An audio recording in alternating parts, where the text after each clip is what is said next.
Hello everyone, welcome back to the L.A.M.E Book Club podcast. My name is Melissa. I'm Ellie. And if you're watching and not just listening, I have a special guest with us today. Hopefully she will be sleeping the entire time, so you're not going to miss anything if you're not watching it. But my oldest she's so has... small and cute. Such a yes, wee she one. is.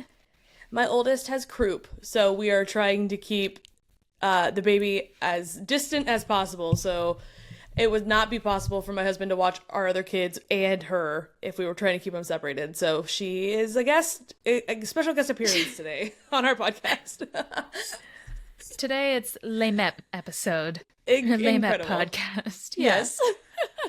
Thank you everyone for joining. If you don't already follow us on social media, please do so. We are at L.A.M.E Book Club Pod across all platforms.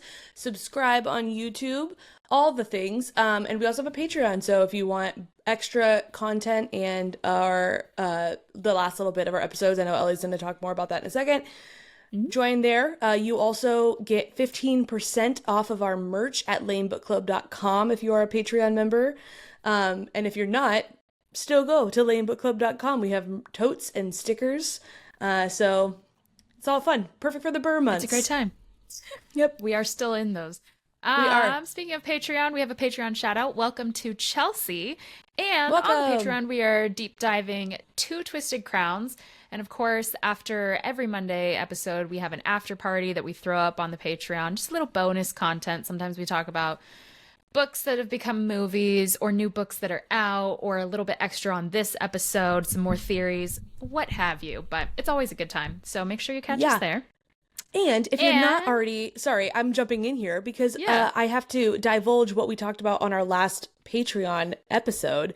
I was shooketh to my core when Ellie enlightened me of this little book number she saw at her local bookstore when she went to get something. I don't know if anyone else knows or heard anything about this. I cannot believe that this was not marketed more than it was. I know. That Nicholas Sparks and M. Night Shyamalan have a book crossover. It's like, it literally is described as a supernatural love story. A supernatural love story. There's to be a movie. Yes, it came out in October. No, it's coming out, right? Yeah, the book was already released in October, and I just feel like it was crickets on that front. Crickets! Yeah, that's what I was talking about. Like, how is this not being either marketed more and or talked about more? But yeah, M. Night is... I'm assuming the movie probably won't come out until 2027, maybe the end of 2026, but he's working on the movie right now. But I mean, they've already casted like Jake Gyllenhaal and Phoebe. Her name last name starts with a D. I just don't know how to say it. But the girl who plays Daphne in Bridgerton, they've already been casted as the main character. So I mean, like they're like in this. It's not like they're just now starting. Like. Guys, this is going to be a good one. I can't wait. Also, what's going to be a good one, as long as we're talking trailers. Oh, the new Hunger Games trailer dropped a whole year in advance, which I think is not acceptable. But it's okay for just this one time. Oh my gosh, it looks so good. It looks so true to the story. And people are already doing like shot by shot analyzing everything, comparing it to the book, seeing what kind of like representation. It's just so cool. Very excited. Can't wait. The casting is off the chains. McKenna Grace is in it. Melissa's favorite up-and-coming star. Yes, my favorite brand new on the scene up-and-coming rising actress. That's like old school movie though. Remember they used to release trailers so early in advance before the movies would come out. I remember being a kid and being like seeing a movie and then being like, it doesn't come out for 10 months. Are you kidding me? And then they kind of stopped doing that. They started releasing trailers like a month or two before the movies come out. Or in my case, for Now You See Me 3, the first trailer AI? I saw was like 3 days before the movie released, and I thought it was AI because I was like, I've never seen these scenes before in the original movies. Yeah. The movie wasn't great, by the way. I saw it. Nothing to write home about.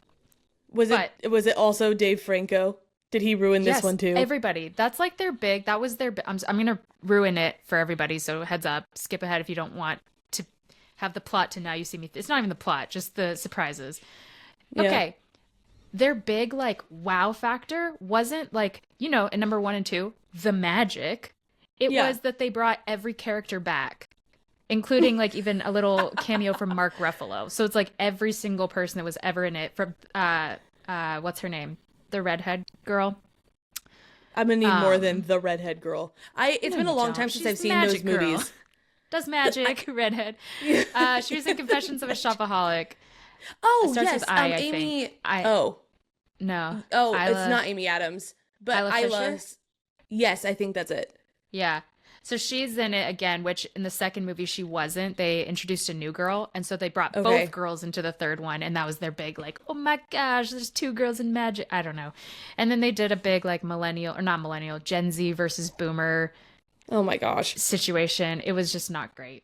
I did not love it. Maybe you will.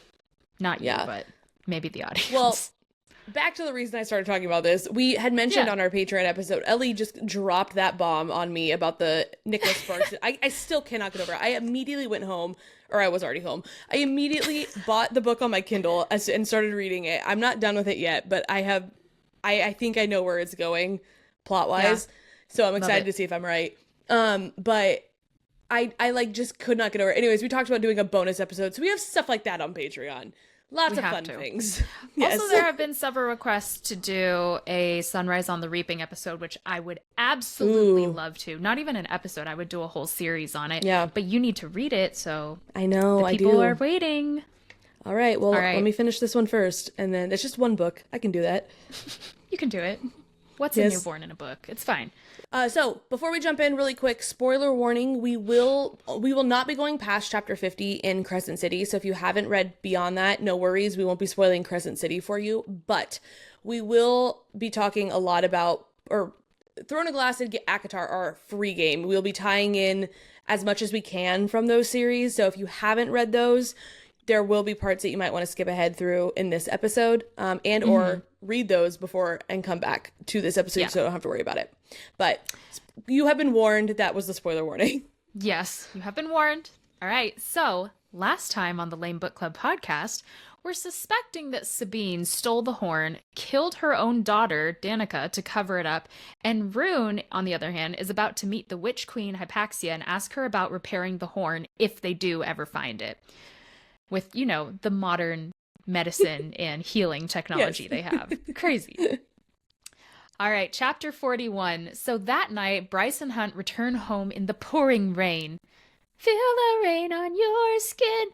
It occurs to Hunt that the Kristallos, the Natasha Bedingfield for you this fine Monday. Well, it occurs that made me to think Hunt. of, I can't remember if this is exactly the song or not, but that made me think of the scene in the Hilary Duff Cinderella story where they finally kiss after the football game or during the football game, and it starts raining and the drought is over. The song. May angels hear me. There it is. That's it. Okay. They opened up for Fall Out Boy, which I saw like 2 years ago, and I was like, this is the Hilary Duff scene. But my train of thought went a million miles a minute, because you singing that made me think of that scene, even though now I'm realizing that wasn't that song. Yeah. But then that made me, I just finished my fall Burr months rewatch of Gilmore Girls. And in the last, because I don't know, Ellie, you won't know this because you've never seen it, but Chad Michael Murray plays a small reoccurring role in like the first couple. In the first couple seasons. He's not a big character, and he really isn't on there for like too long. But in the last season, because he's at the high school, two of the characters go back to the high school for like, it's like, or no, not even the last season. It's the like reunion show that they did.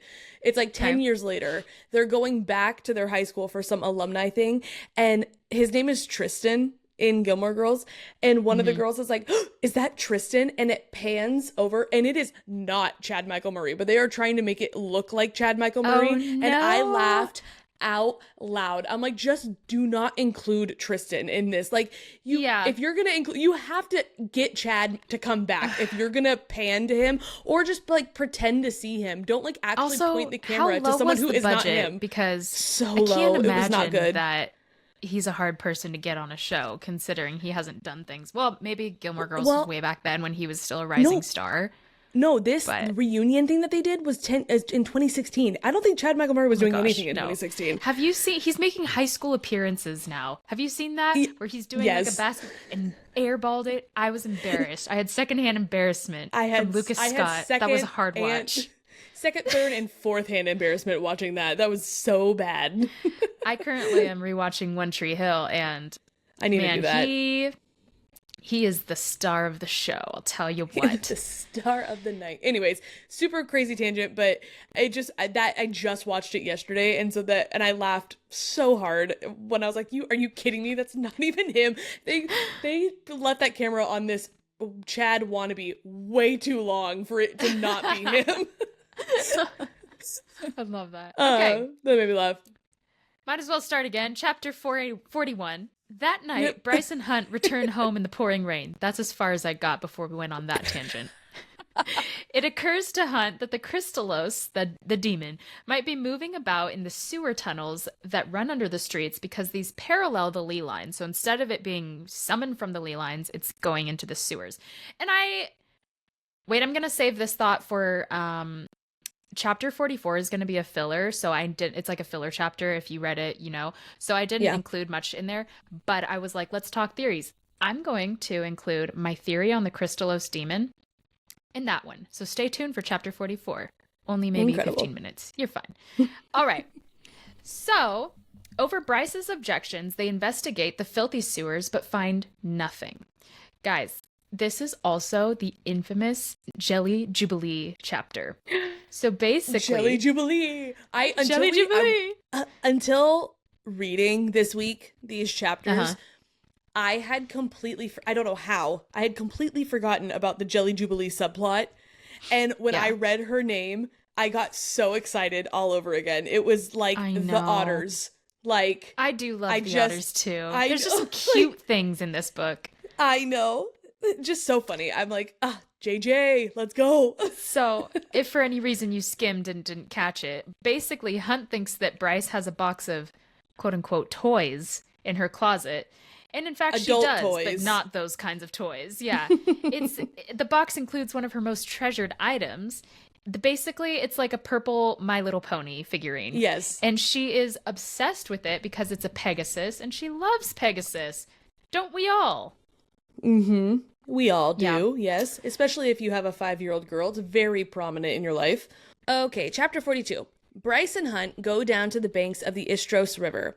Quote, the river folk were notoriously secretive. Their city beneath the surface, the Blue Court, was a place where few who dwelled on land would ever see. One glass sub went in and out per day, and those on it traveled by invitation only. Cue one of Ellie's favorite book boyfriends. A Mer, which also, no, I hated with every fiber of my being, almost as much as I hate some of these names, that they're referred to as Mers. Just say merman or mermaid. So, no. For future reference, I will only be saying mermaid and or merman. I will not be saying mer, even though that is how they are referred to in the books. Stating that now so no one gets confused, even though I don't think calling them what they are is going to be confusing. So a merman named Therian comes to the surface to meet them. He is the captain of intelligence for the River Queen, aka the CIA. Hunt asked him to keep an eye open for any corpses in the river that met violent ends before being dumped into the water. Therian agrees to check and get back to them. We also find out what the Oracle told Danika. Only this, through love, all is possible. And where have we heard that already? Bing, bang, boom. It's a riddle of sorts, I'm sure, but I also am like, it's a little, it dances on the cheesy side. I think anything that's going to involve love. Yeah. Fortune cookies have really steered away from being actual fortunes these days. I get so upset. I get fortune, not even cookie statements, not fortune cookies. I will open one and it's like the grass is always greener on, or the grass is never greener on the other side. I'm like, how is that a fortune? That's like a you're just telling me something. I know. Fortune. Oh yeah, every once in a while I'll get one that's like an actual fortune that's like you're strong and you can overcome the obstacles that near in your future or something. But for the most part, it's just like making a statement. A hand is not a foot. I'm like, all right, cool. Yeah, I feel like if you're gonna just do statements, at least make them like the Go-Gurt, like fun facts. You know what I'm saying? Or a riddle, quite honestly. I'd rather like the popsicle like jokes. Like truly just be like, why did the chicken cross the road, and give me a funny answer. Like, I'd rather have that than a weird obscure sentence. Ain't that the truth? Chapter 43, Bryce and Hunt next go to question Sabine. If she lies about substituting the video footage from Luna's temple, they'll know that she is their thief. To quote Mean Girls, have you ever walked up to people and realized they were just talking about you? Have you ever had it happen 50 times in a row? Because the Wolf Den hates Bryce. Wow, everybody. Best use of that line I've ever heard. Thank you. Everybody's talking about her, whispering in the shadows. Everyone's giving her nasty looks. She is not popular there. Or she is, but for the wrong reason. Connor's younger brother, Ethan, is especially angry. It's Ethan. I also think it's Ethan, but the mass populace says Ethan. Well, he's especially angry since he knows Bryce betrayed Connor with another man on the night when his pack got slaughtered. All the embarrassing texts from Bryce's phone that night were published in the daily papers. Could you imagine? And not even your most embarrassing text, but literally just the most recent texts being published in Times. in the Times, the New York Times. I would never recover. No, I would move to another country. Yeah. To where? I don't know. Somewhere else. And I changed my phone number. Somewhere where they don't read. Yeah. Somewhere where they don't read English. I could. And like, truly, my most recent texts are with you, and they're not even embarrassing. It's more just like the privacy aspect of it. Like having my personal convos published for all to see. No thanks. No thanks. I didn't group chat this for a reason. Exactly. With the world. I didn't tweet it for a reason. That's a better Which comparison. One time when I was young, Twitter, I didn't have a smartphone, but I had Twitter, and you could text your tweets to Twitter. I remember. Do you remember that? Uh-huh. I texted a text on accident to Twitter, and it uploaded. And it wasn't even anything bad, but I was bright pink. And then I don't have a smartphone, so I couldn't delete it until I got home to my computer. I was in the car. Never again. I never texted a tweet ever again. I was gonna say, you and texting the wrong thing to the wrong people and or server. It happens a lot. I've never done that. I think I've done it like maybe once or twice in my entire life, and you can name at least 5 situations right now, like off the top of your head. I think immediately. Yeah, it's a rough life. The memories on Facebook get me. Because I had a secret Facebook before I was allowed to have a Facebook because I was that kid. And, it's like what's on your mind is like how they would always start a status back in the day. Yeah. And it was like, I'd always start it with is wondering about blah, blah, blah. So it's like Melissa is wondering, like in the third person, essentially. And oh man, these memories from like 16 years ago when I should never have been allowed on the internet, but thought that my dumb 12-year-old mind needed to have a voice and should not have. Ugh, it's hard to read. It's a hard read. It's pretty bad. Well, this basically, Bryce's text being published gave the wolves plenty of incentive to hate her. So then Sabine meets with the two, still demanding the return of Danika's missing sword, which Bryce refuses to surrender. Sabine denies that Danika was even at the temple, which now Bryce and Hunt are like, well, not only are you lying, but you are complicit. She is suspect number 1. Chapter 44. This is the one I said was an absolute filler chapter, so no need to recap. But let's talk theories. The Kristallos demon being suspected to have come from... Well, first of all, he comes from hell, which is a place that they describe it as like cold and icy. As we know, we talked about it like the salt, and it was like, oh, well, yeah, as we know, hell is cold. We mentioned that, said it exactly. The cold presence, obviously a demon. Right. We don't know too much about the Princes of Hell yet. We will soon. We'll talk more about that when we get there. But what we do know is that this Kristallos demon was summoned from Hell. What's interesting to me is that, yes, he's described as clear. His blood is clear, the Kristallos demon. But he is also really akin to a Valg demon. Like, the way he's described and the monstrous shape it takes reminds me so much of, like, the Valg. And then when they talked about him being in the sewers, do we not remember that that's, like, where Erewhon was conjuring the Valg, was in the sewers? It just wasn't called a sewer because they didn't have sewage systems, but it was underground. Like, it was exactly like that. Yeah, no, exactly. It was called a sewer. Like, Aelin got stuck, right. Selena got stuck in the sewer. Sorry, I'm thinking of when they were still, like, the very, very first time they see the Valg princes in Air of Fire, when it's more in, like, the forest. But they're still coming from, like, a cave. Like, I guess that's not kind of underground, but you're right. There is a sewers and sewage system that's just different. Yeah, up in Rifthold. But what is so interesting, too, is, again, bringing this back to the icy cold. Do you remember when they, like, sent the Valg back to their homeland and it was described as cold and icy? Oh, interesting. I don't remember that, but now that you're saying it yes. Like, I wouldn't have thought that, but you're right.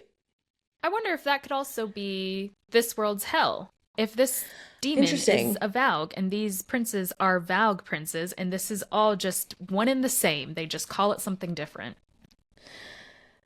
I'm gonna have to, like, think about that more now, like, when I'm rereading these and specifically thinking about it, because I personally didn't necessarily make that connection, but I think it's because I got really hung up on the way that the demon was described, because I pictured it being like a clear gushers, in the sense that, like, I have never seen a clear gusher. No, listen, hear what I'm saying, not what I'm saying. Okay.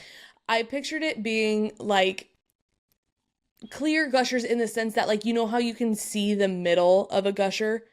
Yes. I pictured, like, you could see through it. So, like, you could see, like, the bodily systems.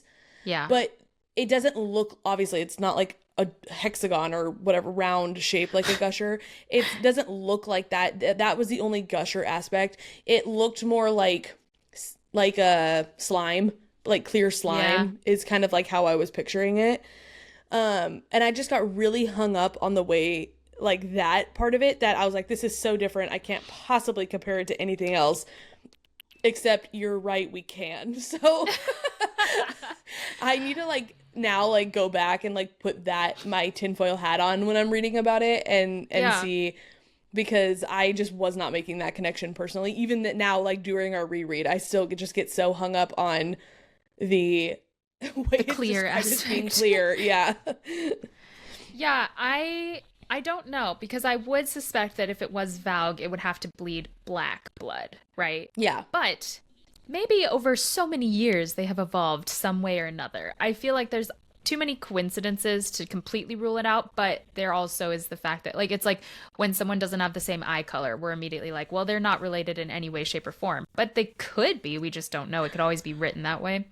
Well, and this is like a huge stretch, because I'm leaning towards not even thinking that this is accurate in any way, but it also could be, like, we know that there's, like, different hierarchy in the within the Valgs, and, like, it's maybe that this is, like, Valg adjacent, like, here oh yeah, almost like their pet, if that makes any sense, like, from the same world and the same species, but, like, different in like class, and so maybe, like, because of that it could be different, and, like, maybe it doesn't bleed black or something. I don't know, just spitballing here on, like, how we could still make the connection even though like some things are possibly different, but who knows. Well, the only thing to do is to keep reading.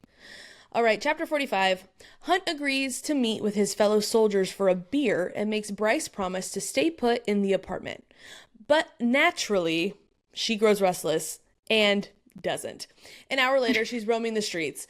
Hunt gets word from another angel and then goes to find her. They get quite flirty in this particular moment, right up until she and Hunt are suddenly attacked by the clear gusher itself, the Kristallos demon. Gusher. It felt timely to bring that up since we just talked about it. I feel like we're kind of like, and they're also flirty next to the plot, but we should maybe pause on, they're getting like really they are cute, and I really liked them. And you know, Micah's losing it for me, you know. Where I just like was like, you know, how does he fit into this? I'm thinking he doesn't at this point. I'm thinking when she said no to the date, she meant no to the date. She says no to the date. He hasn't really been mentioned too much. The two of them are getting a lot closer. I'm thinking, spitballing here, but my guess is that there's not going to be a love triangle. Crazy, though, that Sarah, once again, I mean, we're how many episodes in, and we've mentioned this every time. Crazy that she's like, Micah, the most handsome archangel anyone has ever seen. I keep almost saying the most handsome High Lord. Yeah. Just because of Reese and Yeah. All right, chapter 46, the Kristallos charges out of the bushes and strikes Hunt first. Bryce is just frozen. Fight or flight, she is freeze. When the creature bites Hunt, it causes him to lose his lightning magic temporarily. Ooh. He eventually breaks the demon's neck, which this is quite a feat because, and we'll get into this, I mean, if you've read the chapters, you know where we're going, but as of right here, right now, this demon killed the entire pack that was legend. Yeah. And Hunt broke its neck in one fell swoop. Well, not just that, it also almost killed Micah. Yeah. And the only reason it didn't is because of Bryce.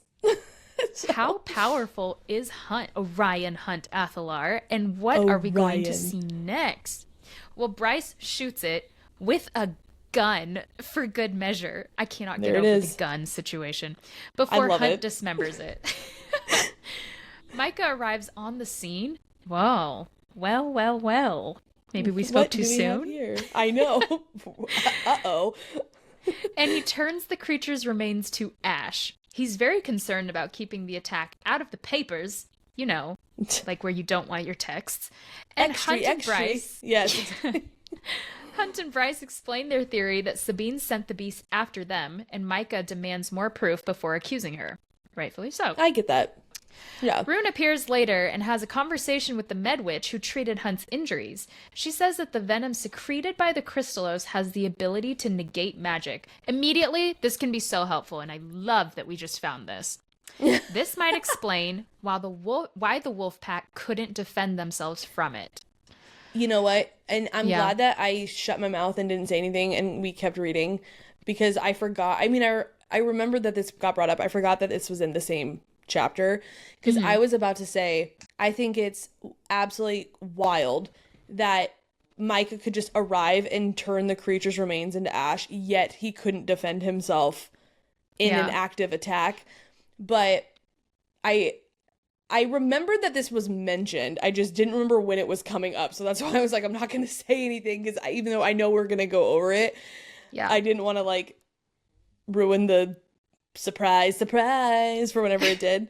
But and there's to be even more surprise in a couple chapters as we go on to describe these demons. Chapter 47. Hunt flies Bryce back to the roof of her building. The two almost kiss when they are then interrupted by none other than Sabine, the one who sucks eggs and pants. Yeah. Why can't I remember? Shorts? What do you say? It's just eat shorts. She sucks eggs and eats shorts and has bad pants. I'm just throwing that one in there now. Herself, Sabine, bursting through the door and holding a gun that Ellie can't, what throws Ellie off every single time. I cannot with the guns in this book. Chapter I think it's 48, so funny. Hunt points his gun at Sabine while Sabine's gun is pointed at Bryce. It's a real, like, you know, in The Office when they're like pointing their little finger guns at each other and I'm not going down for this. That was during the murder mystery episode, right? Yeah. When they accuse her of changing the video feed and stealing the horn, she is shocked. And that shocked me because I feel like you would know that you were suspect number one with how evil you've been to everybody, but I guess not. She reveals that she lied to protect her daughter. Highly suspect. I don't buy it. Yeah. But then she hits them with, Danika was the one who stole the horn. What? When you were reading this for the first time, did you believe her, or did you think that she was just lying through her teeth to get them off her back? I believed her. I don't know why, but something in me believed her. I 100% was like, you're still throwing your daughter under the bus? Yeah, right. Yeah, like, I know that we had been, like, slowly learning throughout all these chapters about things about Danika that Bryce didn't know, and it was, like, hurting her feelings the more we learn. But this felt like way too much to be like, yeah, no way. There's no way she didn't know about that. So I was like, absolutely not. You suck, and you're just saying whatever you need to say to get yourself out of the situation. I don't know, though, because the more we learn about Danika, the more I'm like, oh, Bryce doesn't know her very well, I guess. And it's very hurtful, but it is what it is. And well, 100%, like, but that's just I remember feeling like that, like, the first time around. But, wow. Anywho, chapter 49, Sabine denies setting the Kristallos after Hunt and Bryce. She says, everything I did was to protect my daughter, my recklessness, arrogant daughter. Everything you did encouraged the worst in her. And, like, even with that quote, like, my reckless, arrogant daughter, like, that doesn't sound like anyone who would want to protect their kid. Yeah. Like, the way you're talking about her. So I'm like, yeah, right. Like, it's still, I don't know. That was just me. No, because I believed it twice as much now, because I'm like, she's not sitting there like, it's all been a front. I'm actually so nice, and I love Danika with all my heart, and I'm very sweet. She doubled down. She's like, Danika sucks, but everything I did was to protect her, and you suck even worse, and I've always hated you. And so it's like, well, it tracks with the personality. Like, she's not like, I've always been great, you know? Yeah, I guess. They did not give, not at one point have any part of what we read about her, or especially even in this conversation, did she give the vibe of someone who cared enough about Danika to even bother protecting her. So that's why I was like, yeah, right. I don't know. I think, like, that's what Sarah was wanting us to. I fell for it 100%. Like, that was absolutely, I did exactly what she wanted me to do. So, love that. But it is what it is. And if she being Bryce, ruins Danika's legacy, then she'll kill Bryce. However, that part of it, though, I was like, okay, that makes sense. Like, you're not doing it for Danika. You're doing it more for yourself and the wolf pack. That angle, I buy. Yeah. But not the angle of, like, I was just trying to protect my daughter. That I don't buy at all. Yeah. Also, we didn't talk too much about this, but Sabine, a couple chapters previously, had asked Bryce again, like, hey, where is the sword? Give it back. Yeah. And Bryce is like, simply don't know, I guess. Yeah. I am curious what the significance is of that sword. Like, I know that it's, it's passed down to the heir apparent for the wolf. Yeah. But, like, what power does it hold? Yeah. It has to. I think it probably does. I think I focused less on that. I was just thinking of it more of, like, an heirloom kind of aspect. But you're right. It totally could be. I didn't really think too much about, like, any powers. Yeah. Well, chapter 50, Bryce tries to understand. This is our last one for the day, everybody.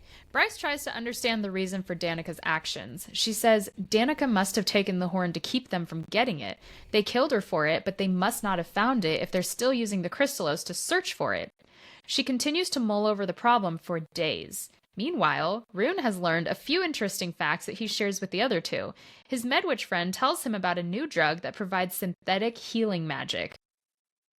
What? Basically I don't know. I don't even know how to relate this to the real world, but it just seemed too modern, and I liked it, but it's crazy. It has become it widely... definitely felt like this is like the ibuprofen of Crescent City. Something. It has become widely available, and such an item might be used to repair the horn. Rune also talks about a dagger that was forged at the same time as his star sword. A Fey prophecy says, when the knife and sword are reunited, so shall our people be. stop because I think I know where this is going. The knife has been lost for centuries, and Rune dismisses the idea that it has any bearing on their case. Okay, cool. So we know of a knife. We already know of a knife in our minds, right? And one that holds similar properties and is wielded by someone much like Rune.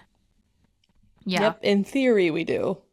In theory we do, but we haven't had any significance to any other big knives in these worlds. And I think that most people, when you read this, you're like, hold on, I know of a knife. And of course, we're talking about Azrael's dagger or truth teller. And that's the reason I say, in theory we do, is because I missed the description of truth sayer. Is it truth teller or truth sayer? I thought it was truth teller, but truth sayer sounds right. Let's see. Azrael's knife. Truth teller. Yeah, okay. Truth teller. Because ACOTAR was my very, very first fantasy book that I had ever read. Yes. So I missed I didn't know to pay attention to like little things like how something is described. And I understood truth teller to be more of like a smaller sword, not a dagger or a knife. So I was not at all thinking when he was like, oh, there's a missing knife that it was supposedly with this and created all at the same time, blah, blah, blah. I'm sitting here thinking, I can't wait for us to find this knife. Like, not a once did I ever make any kind of connection to anything to any other books that she has written, even though I can clearly make lots of connections with other things because I had read ACOTAR and Third Glass before reading Crescent City. Yeah. But it just didn't even dawn on me because I totally missed the description of Truth Teller when I read ACOTAR, and I haven't done a reread of ACOTAR. So it just didn't even make a connection for me. So that's why I said, in theory, we know another knife. In theory, we know. But now I think we really can deduce that's probably what it is.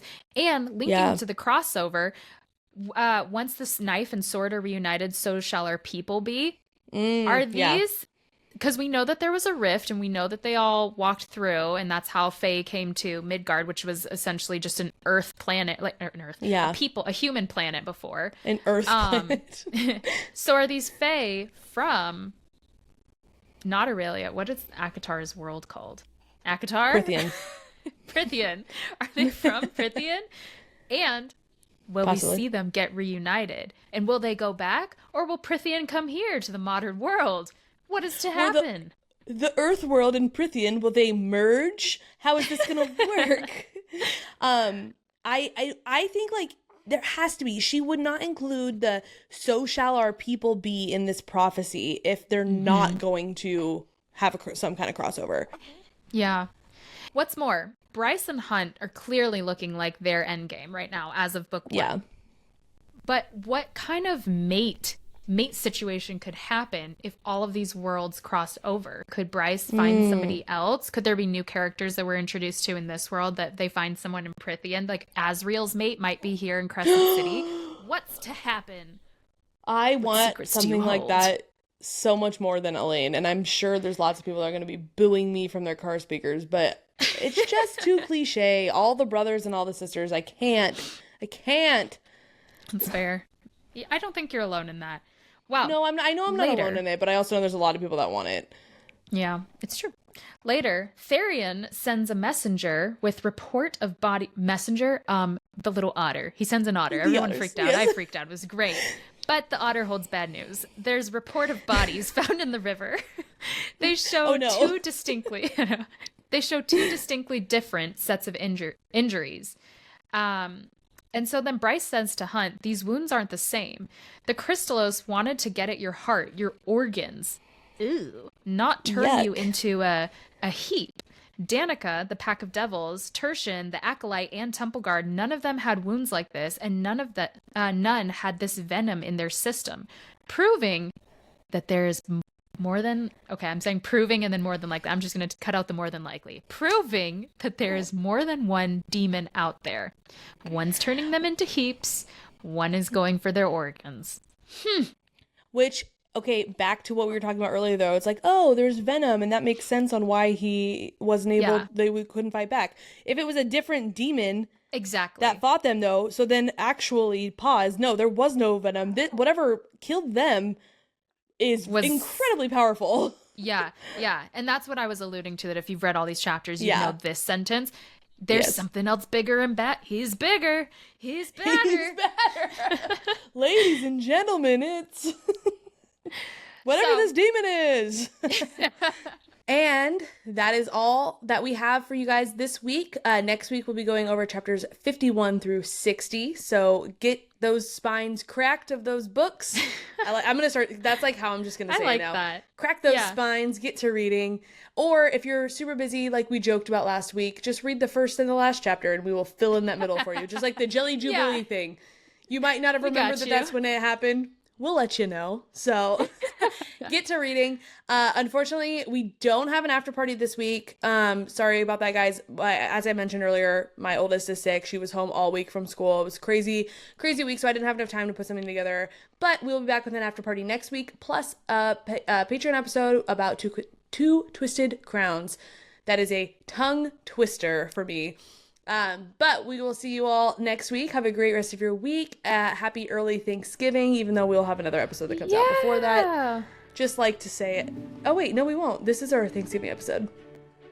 Yeah, Happy this is Thanksgiving! Yeah. Gobble, gobble. Happy Thanksgiving, everyone. Enjoy time with your families and friends, or however you celebrate, and we will see you guys next week. Bye.